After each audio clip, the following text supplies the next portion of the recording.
এই লড়াই আগামী তো হবে না, আজ থেকেই বন্ধ হবে। এটা পূর্ব মাদারীপুর কলাঘাট থেকে শুরু হয়েছে, একেবারে শেষ দিকে শুরু, কলাঘাটের শেষ প্রান্তে। আমি চাই পূর্ব মাদারীপুর, যেটা আমার দাদু হজরতে হাজি মুস্তফা আচার, এরাদের কম্পিউটার কি বলে, এদের এই মিডিয়া ভাইগুলো একটু জিনিসপত্র ঢেকে লিখ, কারণ এদের একটা বড় অবদান আছে ভাই, এদের জন্যই তো খবর সব জায়গায় সম্প্রচার হয়। অতএব এদেরকে একটু সুযোগ দেন। তা শোনেন, এদিকে শোনেন, ওদের একটু কাজ করতে, আর তোমরা একটু তাড়াতাড়ি করে লাও। এমনি পানির সময় বুঝতে পারছো বসিয়ে রাখাটা অনেক প্রেমের ব্যাপার, কথা বুঝে আসছে।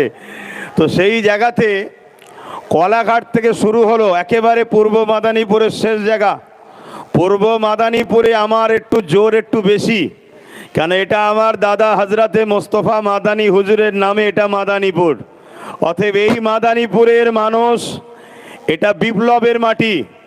এখান থেকেই কিন্তু বারবার দেশের জন্য মহানায়কের সুজন্ম হয়েছে, তাদের দ্বারাই কিন্তু দেশের জন্য অনেক কাজও হয়েছে।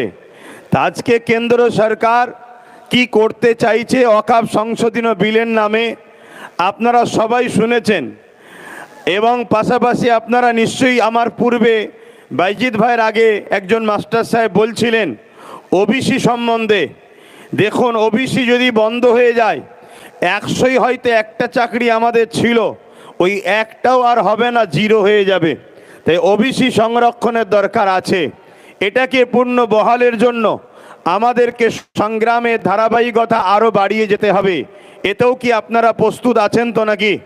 তবে মনে রাখবেন, যেভাবে ওবিসি সিস্টেম সুপ্রিম কোর্ট থেকে দিয়ে গাইডলাইন দিয়েছিল, ওইভাবে যদি রাজ্য সরকার তত্ত্বাবধান করে গাইডলাইন মেনে যদি মানুষকে ওবিসির আন্ডারে আনতো, তাহলে আজকে কিন্তু ওবিসি বন্ধ হতো না।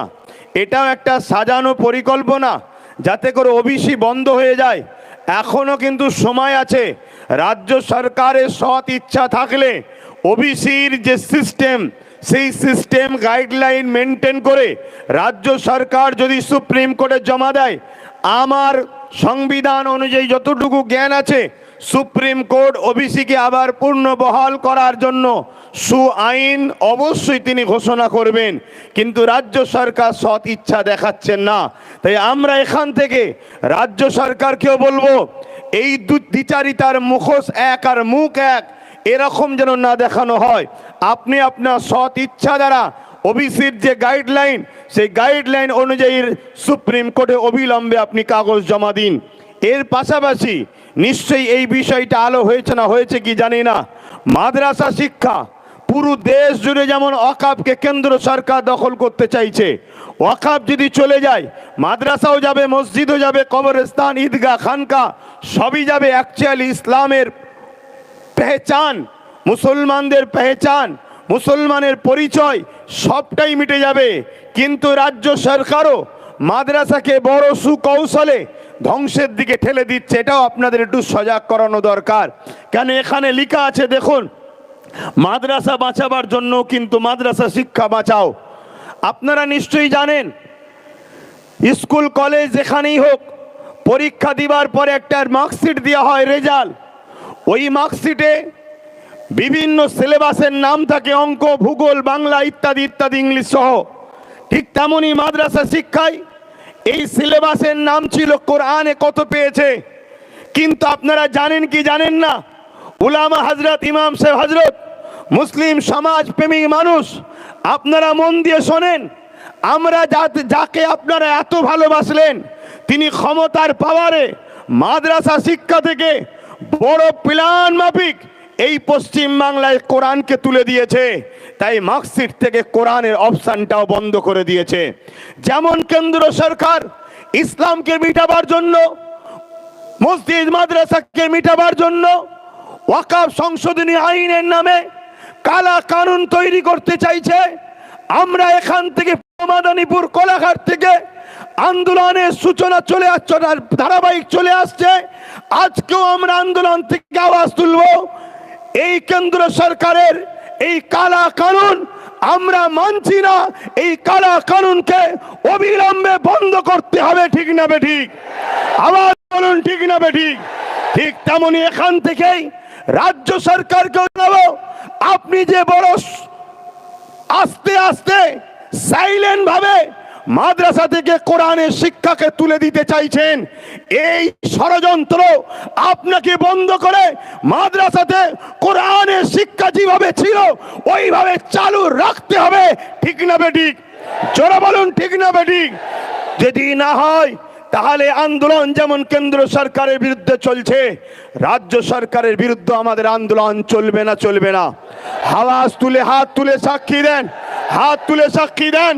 কেন কেন্দ্র সরকারকে আমরা জানিয়ে দিই, দেশকে ভালোবাসি, আপনার যে গদিটা প্রধানমন্ত্রীর ওই গদিকেও সম্মান করি।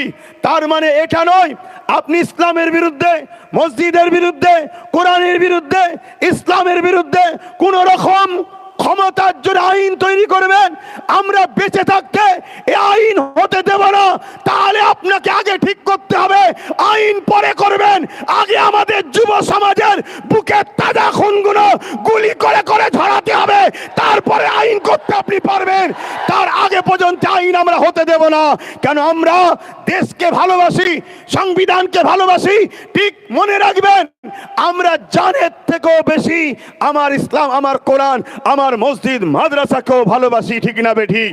ঠিক তেমনি রাজ্য সরকারকেও বলবো, আপনিও মনে রাখবেন, আমরা হয়তো মুসলিম সমাজের 27% মানুষ আপনাকে বিশ্বাস করে ভোট দিয়েছে, বিজেপির ভয় দেখিয়ে, বিজেপির ভয়ে সব হয়তো আপনার কোলে উঠেছে।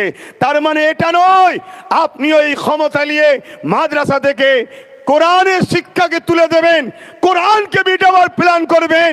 তাহলে মনে রাখবেন, আমরা 27% কেন, যত পার্সেন্টই আছি, আমরা বুকে তাজা খুন দিয়ে হলো বিজেপির ভয় না করে বিজেপিকেও যেমন উৎখাত করব, আপনাকেও কিন্তু উৎখাত করে আমরা ছাড়বো। এই লড়াই চলতে থাকবে। অতএব আমাদের লড়াই, আমাদের আন্দোলন, আমার ধর্ম, আমার ইসলাম, যেটা আমার সংবিধান আমাকে রাইট দিয়েছে, তার উপরে কেন্দ্রও যেন হাত না দেয়, রাজ্যও যেন হাত না দেয়। এটা আমাদের আন্দোলন চলবে, ঠিক না বেঠিক? কিন্তু বলার তো অনেক কিছু আছে, তারপরেও পানি এসে বীজখানে। এ ভাইয়েরা একটু মোবাইল টোবাইলে ব্যস্ত হয়ে গিয়েছিল, মিডিয়া ভাইয়েরা। দেখ, এখন আর ব্যস্ত হননি।